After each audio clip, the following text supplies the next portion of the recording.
Good morning students. Last lecture में हमने base पढ़ाया था तरंगों की कुछ टर्मिनोलॉजी बताई थी, ठीक है ना। जैसे कि तरंगांक है, आयाम है, आयाम के अलावा तरंगदैर्घ्य है, वेवलेंथ वगैरह, फ्रीक्वेंसी वगैरह, आवृत्ति वगैरह, सारी चीजें हमने लास्ट लेक्चर में क्लियर कर दी थी। ठीक, अब हम एक डेरिवेशन आता है एक भी तरंग समीकरण, कभी कभी इसका डेरिवेशन आ जाता है, ठीक है ना। तो आइए इसको पढ़ते हैं, एक भी तरंग समीकरण। ठीक, ये एक तरह की फ्रीक्वेंसी दी गई है। ठीक, अब ऐसे कैसे आती है तो हम देखते हैं जैसे तरंग कैसी होती है, ऐसी तो होती है ना। अब हम इसको यहाँ से भी कर सकते हैं, यहाँ से यहाँ से, ठीक, यहाँ से कर लेते हैं या फिर ऐसा कर सकते हैं हम ये, ठीक, और ये हाँ, ये हमारा क्या होगा एक्स एक्सिस और ये वाई एक्सिस, ठीक है ना। तो हम इसको केवल इतना लेते हैं, ठीक। हमारा समझ में कि वो कहां से आया है, क्लियर है। तो इस तरीके से हमने ले लिया, ठीक। इसमें है क्या, इसमें एक ओरिजिन पॉइंट है ओ, ठीक, कोई तरह की जो चलेगी वो इस तरीके से चलेगी, और एक बिंदु मानते हैं P, क्या मानते हैं, एक बिंदु P, ठीक। ये तरंग है, मानते हैं माना तरंग कहां से चलती है, तरंग O से चलती है, तरंग O से चलती है और O से चलती है और बिंदु P तक पहुंचने में, और बिंदु P तक पहुंचने में एक मान लो T समय लेती है, कितना लेती है, T समय लेती है, ठीक। अब T समय लेती है, क्लियर। दूरी कितनी है, और P तक x दूरी पहुंचनी है, कितना x दूरी पहुंचने में T समय लेती है। कहने का मतलब यहाँ से वो चलेगी और यहाँ से चलती चलती x दूरी तो होगी परपेंडिकुलर, x दूरी लेगी और इसमें इस दौरान टाइम कितना लगेगा t, ठीक है ना, टाइम लगेगा उसका t, क्लियर। इस तरह पे विस्थापन y एक्सिस पर लिखा है और हमने समीकरण को x एक्सिस, ठीक है ना, x एक्सिस पर लिखा है, क्लियर। अब इसमें हम और मान लेते हैं और अब करते हैं उसकी जो चाल है, उसकी जो चाल है कितनी है, कितनी है, मतलब b चाल से वो चल रही है। b साथ जब चाल चलेगी तभी तो एक बिंदु से दूसरे बिंदु तक पहुंचेगी, तो b चाल से चलते हुए वो o बिंदु से लेकर p बिंदु तक जा रही है। अब p बिंदु यहाँ से परपेंडिकुलर दूरी पर जा रही है, जबकि बिंदु P कहाँ है, यहाँ तरंगदैर्घ्य, यहाँ पर है, यहाँ पर तरंगदैर्घ्य, ठीक। तरंगदैर्घ्य को मान लेते हैं ये y ऊपर है, कितना है, क्योंकि y एक्सिस पे चल रहा है ना, हम सोच रहे हैं कि y ऊपर है, यहाँ तक पहुंचने में अबाउट v चाल से चल रहे हैं, t समय, ठीक। अगर हम इसका समय निकालें, क्या निकालना है, इसका समय निकालें, तो समय t बराबर कितना हो जाएगा,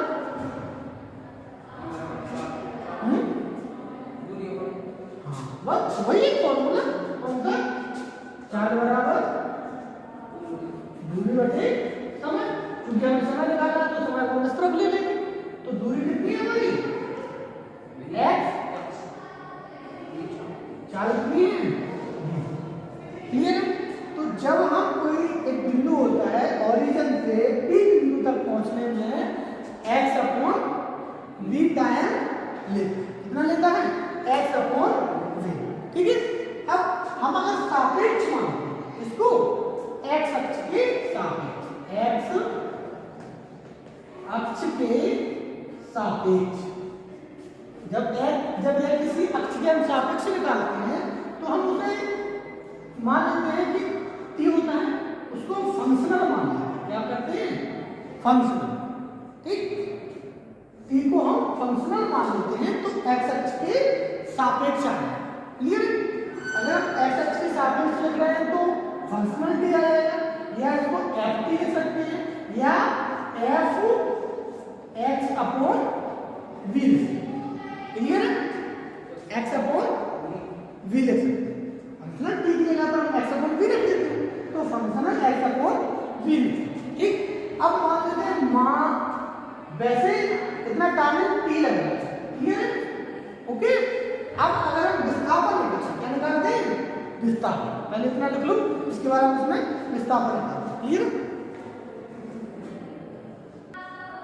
ठीक है, देखो तो अब यहाँ पर आएगा एफ समय equal to F functional of X upon V. Clear है? अब हम क्या करते हैं, अब हम विस्थापन निकालते हैं। इसका क्या निकालते हैं? विस्थापन। विस्थापन क्या चीज होती है? विस्थापन होता है किसी एक स्थान से जब हम निकलते हैं तो आने और जाने में लगा समय। ये तो होता है, आने और जाने में लगा समय विस्थापन में लगा। चूंकि पूरा जो टाइम है कितना लग रहा है हमें? टी। कितना लग रहा है? टी। ओके, और एक क्षण किसी क्षण इस तरीके से लगेगा, किसी क्षण इस तरीके से लगेगा, और पूरा कितना टाइम है? टी। तो अगर हम विस्थापन निकालेंगे तो कितना निकलेगा?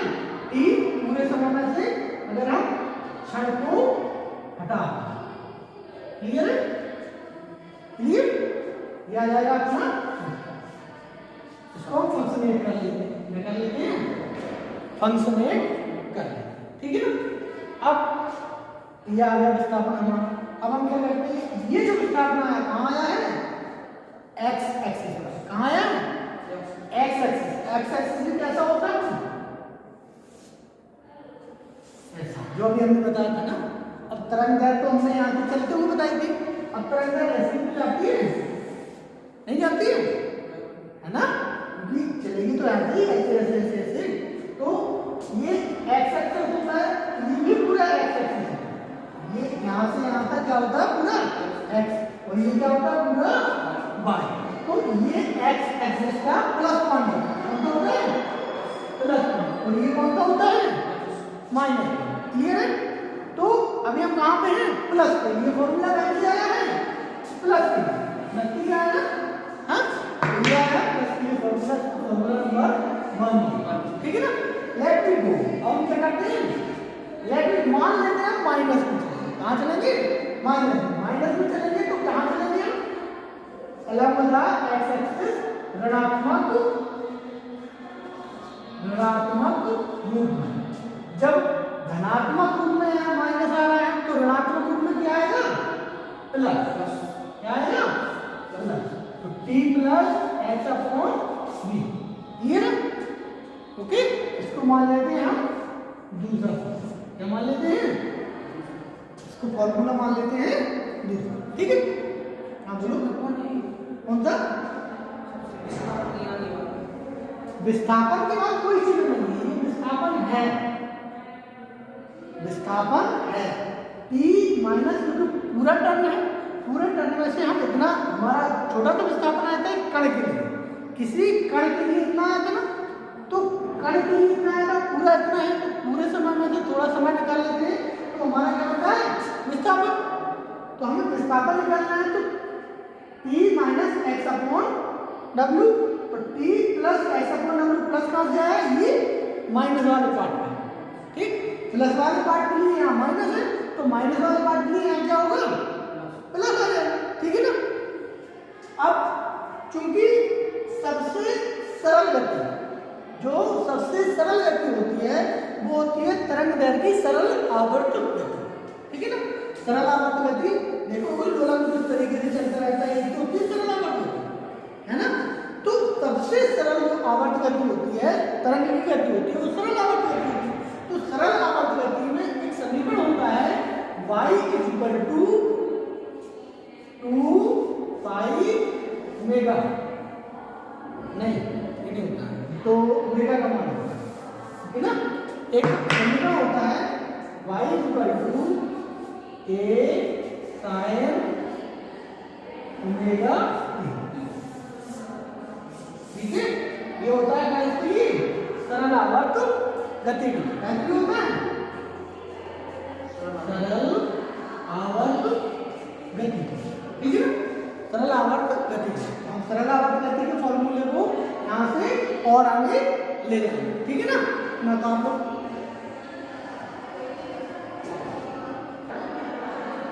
ओके स्टूडेंट, तो याद आता है by A sine omega T, ठीक है। क्योंकि हमने टी का यहाँ पर मान निकाला था, कितना निकला था, T minus x upon V, नहीं निकला था। जो टाइमिंग था, विस्थापन था, वो इतना ही निकला था, इतना ही निकला था ना। इसको हम यहाँ रख देते हैं, तो हो जाएगा A sine omega T minus x upon V, clear है, कोई दिक्कत नहीं होगी ना। अब यहाँ ओमेगा का मान होता है 2 पाई वी, यहाँ क्या है आवृत्ति, या फिर इसको एम भी लिख सकते हैं, 2 पाई एम, यहाँ एम क्या है आवृत्ति, क्लियर है, ओके। अब हम इसको यहाँ लिखते हैं, ठीक, ए साइन ओमेगा क्या है 2 पाई, क्लियर है।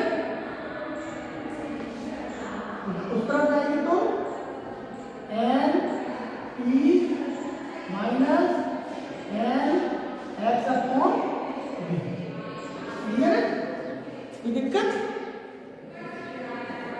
Next A sine 2 pi N V, T के संबंध में एक फॉर्मूला है, फॉर्मूला उस दिन हमने बताया था आप लोगों को, तरंग वेग, तरंग दैर्घ्य, आवर्तकाल या आवर्ती के बीच में क्या था फॉर्मूला, वो फॉर्मूला था तरंग चाल v बराबर था आवर्ती इंटू लैम्डा, ऐसे था कुछ। देखो आवर्ती को हम t में लिख सकते हैं, तो ऐसा भी लिख सकते हैं v बराबर 1 upon t into lambda, clear है, या t बराबर लैम्डा अपॉन वी, क्लियर है। हाँ v इज इक्वल टू क्या होगा लैम्डा एम, कोई नहीं लिखा है इसको, नहीं v is equal to lambda M, कोई दिक्कत तो नहीं ना, ठीक है ना। और n को 1 अपॉन t भी लिख सकते हैं, तो इसे लिख सकते हैं हम t is equal to v और lambda lambda upon V, clear है, ठीक है। इस फॉर्मूले से हम क्या करते हैं, यहाँ पर मान अप्रूव्ड करते हैं, ठीक। एन का मान कितना होगा, एन का मान या आवृत्ति का मान होगा यहाँ पर वी अपॉन लैम्डा, ठीक है। एन का मान कितना होगा वी अपॉन लैम्डा, तो E upon V upon lambda, clear है। या इसको उल्टा करना है तो लैम्डा अपॉन वी आ जाएगा, ठीक, लैम्डा अपॉन वी आ जाएगा, माइनस एन का मान याद रखेंगे कहाँ ये है, N upon V, N upon V, N upon V, N upon V आ जाएगा कितना लैम्डा, कितना आ जाएगा एक्स अपॉन लैम्डा, क्लियर है। अब इसमें इसका मान और रख देंगे लैम्डा अपॉन वी, तो हम इसे ऐसा लिख सकते हैं ए sine 2 pi T upon T, ये क्या है टी, ये है आवर्तकाल एक्स अपॉन लैम्डा, क्लियर है। इसको हम नेक्स्ट बुक में ऐसा भी लिख सकते हैं, क्लियर।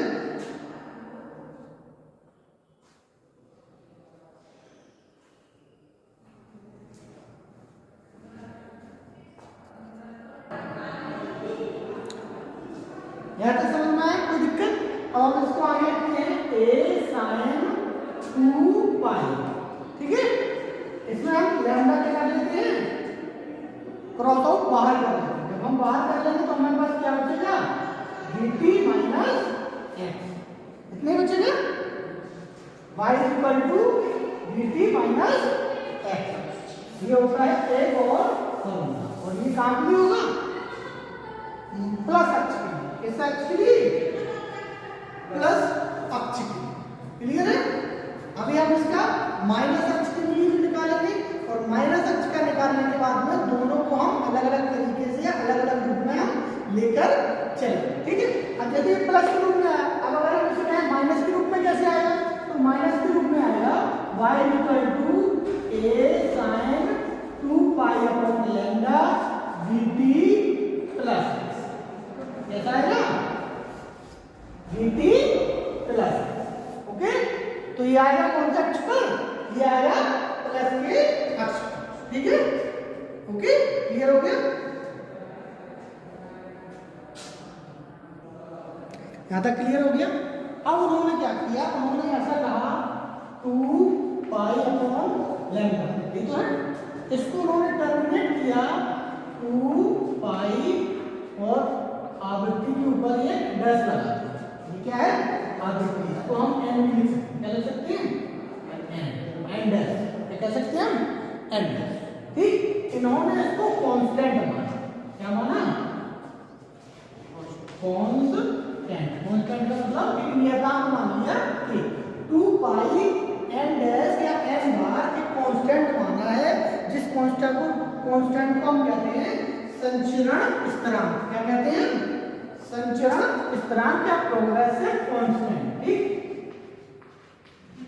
संचरण स्थिरांक। ठीक है, और इस संचरण स्थिरांक में n बराबर कितना है?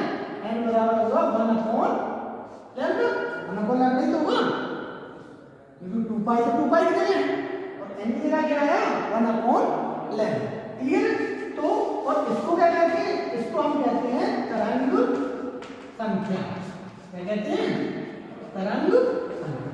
तो दो टर्मिनोलॉजी से यहाँ निकलती है, एक तो तरंग संख्या की, तरंग संख्या बराबर होता है 1 अपॉन लैम्डा, और एक संचरण स्थिरांक प्रोग्रेसिव कांस्टेंट। प्रोग्रेसिव कांस्टेंट बराबर होता है 2 पाई n डैश। क्लियर है? n को हम यहाँ पर क्या कहते हैं? आवृत्ति। ठीक, अब हम आते हैं y को। y बराबर जो हमारा पहले था समीकरण number 1 from the equation number 1, समीकरण नंबर 1 y बराबर क्या था? फंक्शन है t minus x upon v। यही तो था। क्लियर है? अब इसमें हम देख रहे हैं जो y है वो t के सापेक्ष भी है और x के सापेक्ष भी है। तो जो y विस्थापन होता है वो हमेशा tan और x दोनों के सापेक्ष होता है। अब हम यहाँ से क्या करेंगे? यहाँ से हम t को, इस फंक्शन को दोनों तरीके से डिफरेंशिएट करेंगे। ठीक, दोनों तरीके से हम क्या करेंगे? इसको डिफरेंशिएट करेंगे। ठीक है ना? तो ये दोनों होती है समीकरण में। अब हम इस समीकरण को क्या करते हैं? इसमें हम देख रहे हैं कि y को t के सापेक्ष भी दिखाया गया है और x के सापेक्ष भी दिखाया गया है। तो हम इन दोनों में एक साइड करेंगे t के सापेक्ष अवकलन और एक साइड करेंगे x के सापेक्ष अवकलन। जब इसको एक बार अवकलन करते हैं, ठीक है ना, जब इसका एक बार अवकलन करेंगे तो हो जाएगा dy अपॉन काय के सापेक्ष? t के सापेक्ष। क्लियर है? जब dy अपॉन dy करेंगे, इसको फंक्शन को एक बार हमने ऐसा कर दिया, इसका मतलब है इसका हमने अवकलन कर दिया। ठीक है, इसका अवकलन हो गया। जब इसका अवकलन करेंगे t के सापेक्ष तो ये कितना आ जाएगा? t का अवकलन एक ही तो आता है, कोई कांस्टेंट संख्या तो एक ही आएगा ना। ओके, ये एक आ गया, ये माइनस, ये तो कांस्टेंट रहेगा क्योंकि इसमें तो t फलन है नहीं, इसमें t फलन है नहीं, तो ये कांस्टेंट रहेगा, तो आ जाएगा t minus x upon. Clear है? जब हम इसको x के सापेक्ष करेंगे, काय के सापेक्ष करेंगे? x के सापेक्ष dy अपॉन dx। क्लियर है? तो इसको फंक्शनेट कर दिया एक बार। कितनी बार? एक बार। जब एक बार करेंगे तो t को करेंगे, सबसे पहले t को क्या करेंगे हम? कुछ होगा क्या t का? कांस्टेंट होगा, तो 0 आ जाएगा। x बराबर ये है, तो इसका आएगा, इसका कितना आएगा? माइनस। क्या आएगा? माइनस। और माइनस में कितना आएगा? v। x बराबर तो 1 आ जाएगा, किसी को फंक्शनेट करके तो एक ही तो आता है, तो x बराबर 1 आएगा 1 upon v। फंक्शनेट t minus x upon, clear है? समझ में नहीं आया? अब इसको दोबारा करते हैं, कौन सा? दोबारा अवकलन करने पर, अभी हल समझा रहे हैं, ठीक? जब दोबारा करेंगे तो D square Y upon D T square हो जाएगा, इक्वल टू फंक्शनेट दो बार हो गया, और ये कितना रहेगा? सेम रहेगा T minus x upon V, clear है? और जब हम इसको दोबारा करेंगे तो D Y upon D X square हो जाएगा, D Y square equal to, यहाँ से क्या होगा? जब दोबारा करेंगे तो फिर भी बाहर आ जाएगा, तो हो जाएगा minus minus plus 1 upon V square, और फंक्शनेट दो बार T minus x upon V, clear है? ओके, अब बात आती है कि ये कहां से आए, है ना? तो हम इसको लेते हैं T minus x upon V, इसको मानते हैं क्या? इसको मानते हैं y, क्लियर है? फिर हम करेंगे dy अपॉन dt, इसको हम लिख सकते हैं d upon dx, dt upon dy upon dt, d upon dy, ठीक? इसको t मान के करेंगे तो d upon dy minus d upon dx x upon v, ऐसे तो आएगा? अवकलन पढ़ा होगा। इस पूरे फंक्शन को मान लेते हैं हम, ये हमारा है y, क्लियर है? जब हम इसको अवकलन करेंगे तो dy अपॉन dt आता है, t के सापेक्ष करें तो, अगर हम x के सापेक्ष करते हैं तो x लिखते हैं, t के सापेक्ष करते हैं तो हम t तो लिखेंगे, तो बराबर आ जाएगा d upon dt t minus x upon V, ऐसे आएगा? हाँ?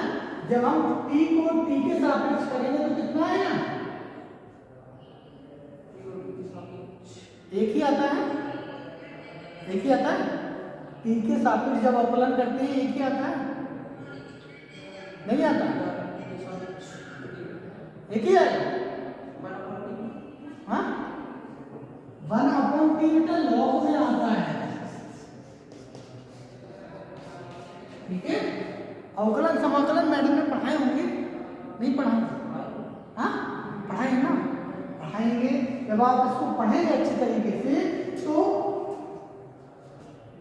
इसको पूरे को हम पहले लेंगे टी, तो उसका आएगा 1 अपॉन, नहीं, जब पूरे लेंगे तो एक ही आएगा, ठीक है ना? उसके बाद हम अलग अलग टर्मिनोलॉजीज करके करेंगे, तो इस तरीके से आएगा। इसमें हम x बराबर ले रहे हैं तो x वाला पद आएगा, इसमें हम t बराबर ले रहे हैं तो t वाला पद आएगा, बाकी सारी चीजें क्या हो जाएगी? जीरो, क्योंकि कांस्टेंट को जब हम अप्लाई करते हैं तो हमारा कांस्टेंट बराबर कितना होता है? जीरो, ठीक है? तो यहाँ पर t के लिए तो ये t है 1 है, लेकिन जब हम यहाँ पर ये कांस्टेंट है t की संख्या के लिए, तो यहाँ पर आएगा 1 माइनस 0, 1 माइनस 0 का मतलब कितना होता है? 1, वो 1 हमने कहाँ लिखा है? यहाँ लिखा है 1, ठीक? और जब हम किसी को x के सापेक्ष करेंगे तो ये हमारा 0 आ जाएगा, और x के सापेक्ष करेंगे तो x के गुणित में ये है तो ये जैसा कि तैसा आगे आएगा, क्लियर है? एक बार करेंगे तो 1 अपॉन v आएगा, माइनस में माइनस चिन्ह है, और जब दोबारा करेंगे तो माइनस माइनस हट जाएगा, 1 अपॉन v स्क्वायर आएगा, ठीक है? क्लियर? यहाँ से ये बनते हैं दो फॉर्मूला, ठीक? अब दो फॉर्मूला बन जाते हैं, x के सापेक्ष और एक t के सापेक्ष, क्लियर है? उतार लो ना। अच्छा, तो ये क्लियर हो गया। इसके बाद यदि हम यहाँ से देख लेते हैं, थोड़ा सा पूरा से देखेंगे, ये लिख रहा है dy अपॉन dx, ध्यान देना पूरा, dy अपॉन dx दिख रहा होगा इस तरह, क्लियर है? dy upon dx is equal to minus 1 upon v, clear है? इतने तक दिख रहा है, ठीक? इतने तक दिखने के बाद में ये आगे लिखा है f dash t minus x upon v, इसको हम इतना लिख सकते हैं क्योंकि जो ये लिखा है वही तो ये है, तो हम इसको लिख सकते हैं dy अपॉन dt, तरीके से अगर आप इसमें भी देखें तो इसमें भी ले सकते हैं D square Y upon D T square is equal to 1 upon D square Y upon D T square. Clear है? इससे हम ये लेके आ सकते हैं और इससे हम ये लेके आ सकते हैं। क्लियर है? यही जो समीकरण बनती है, इन्हीं समीकरणों को हम क्या कहते हैं? इन्हीं समीकरणों को हम कहते हैं एक विमीय समीकरण, जो उसका फलन होता है। ठीक, अब इसको अगर हम और सॉल्व करके लिखते हैं तो और सॉल्व करके आप इस तरीके से लिख सकते हैं D square Y upon D T square is equal to V को उस तरफ पहुंचा देंगे तो हो जाएगा B square D square Y upon D X square.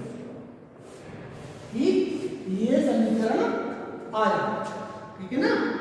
Okay, इसको हम और एक रूप में लिख सकते हैं, इसको हम और एक रूप में इस तरीके से लिख सकते हैं डी स्क्वायर, ये आ जाता है चिन्ह। ठीक है, इस चिन्ह को कहते हैं हम क्या कहते हैं? साइन। क्या कहते हैं इस चिन्ह को? साइन। ठीक है ना? फिजिक्स में ऐसे चिन्ह आते रहेंगे। क्लियर है? तो इसको हम क्या कहते हैं? साइन।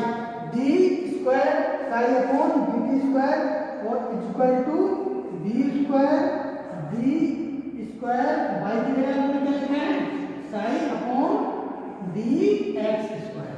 ठीक, ये होता है मुख्य समीकरण। ठीक है, और इस मुख्य समीकरण में y बराबर कितना और सॉरी ओमेगा बराबर कितना होता है? साइन बराबर कितना होता है? ये उसके आगे लिख लेना, ये बात ओमेगा साइन बराबर होता है t प्लस माइनस, क्योंकि प्लस और माइनस दोनों आएंगे ना, क्योंकि हमने दोनों अक्ष किए हैं, प्लस अक्ष पर और माइनस अक्ष पर।